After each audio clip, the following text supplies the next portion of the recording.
శుభం వ్యాదసి గురుభ్యో నమః. సింహరాశి వారికి జనవరి 15వ తారీఖు నుండి 31వ తారీఖు వరకు ఏ విధంగా ఉన్న విషయాన్ని ఇప్పుడు మనం విశేషంగా తెలుసుకోవడం ప్రయత్నం చేద్దాం. సింహరాశిలో కేతు యొక్క ప్రభావం కనిపిస్తోంది. అదేవిధంగా పంచమ భావంలో చూస్తే బుధుడు, షష్ఠస్థానంలో చూస్తే రవి, శుక్రుడు ప్లస్ కుజుడు యొక్క ప్రభావం కనిపిస్తుంది. సప్తమ స్థానంలో మనం చూసినసరికి మనకు రాహు యొక్క ప్రభావం కనిపిస్తుంది. అష్టంలో మనకు శనీశ్వరుడు యొక్క ప్రభావం కనిపిస్తుంది.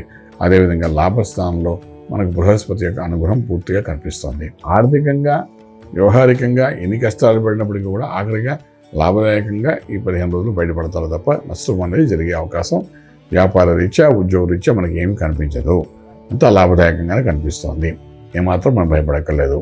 కానీ ఇక్కడ మనం చూసుకునేటప్పుడు అంటే ఆరోగ్య విషయము, అదేవిధంగా మన యొక్క మానసిక ఒత్తిడి అనేది చాలా విపరీతంగా కనిపిస్తుంది.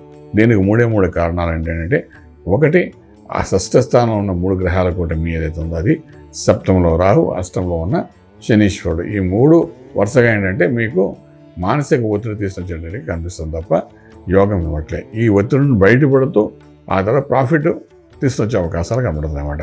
సో ఇదేంటంటే ఆరోగ్య గురించి ఇబ్బంది పడే అవకాశం ఉంది.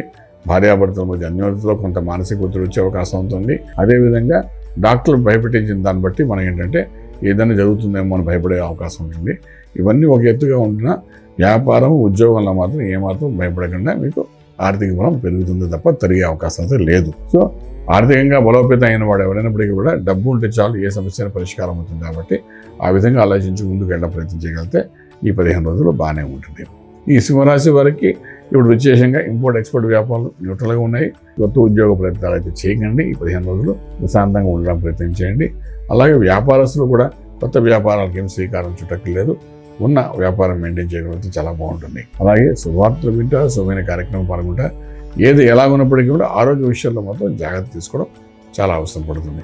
ఎప్పుడో జరిగిన ఒక సంఘటనకి, జరిగిన అనారోగ్యానికి మళ్ళీ బయటకు వచ్చే అవకాశం ఉంటుంది. బయటకు వచ్చి మళ్ళీ అది కొంచెం ప్రేరేపణ జరిగి దానికి మందులు తీసుకోవాల్సిన పరిస్థితి ఏర్పడుతుంది. అంచేత కొంచెం జాగ్రత్త పడండి. సూర్య ఆరాధన చేయడం చాలా ప్రాశస్త్యం వహిస్తుంది.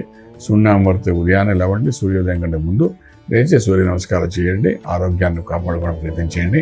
ఆ విధంగా చేసుకుంటే కొంతవరకు న్యూట్రల్గా ఉంటుంది. మానసిక ఒత్తిడిని బయటపడే అవకాశం ఉంటుంది. మెడిటేషన్ చేసేటప్పుడు సింహరాశి వారు చేయవలసిన పని అంటే సూర్య ఆరాధన చేస్తూ సూర్య నమస్కారాలకు సంబంధించిన మంత్రాన్ని మనసును తలుచుకుంటూ మెడిటేషన్ చేయండి. దీనివల్ల ఏంటంటే శరీరంలో ఒక శక్తి కవచంలాగా తయారవుతుంది. దానివల్ల అనారోగ్యం అనేది బయటికి పోతుంది. అదంతా మొత్తం బర్న్ అయిపోతుంది. ఎగ్జిట్ పార్ట్ ఆఫ్ బాడీలో నుండి బయటికి వెళ్ళిపోతుంది అన్నమాట. అన్నదమ్ముల మధ్య, అక్కచెల్లెల మధ్య అన్యోన్యత కొంతవరకు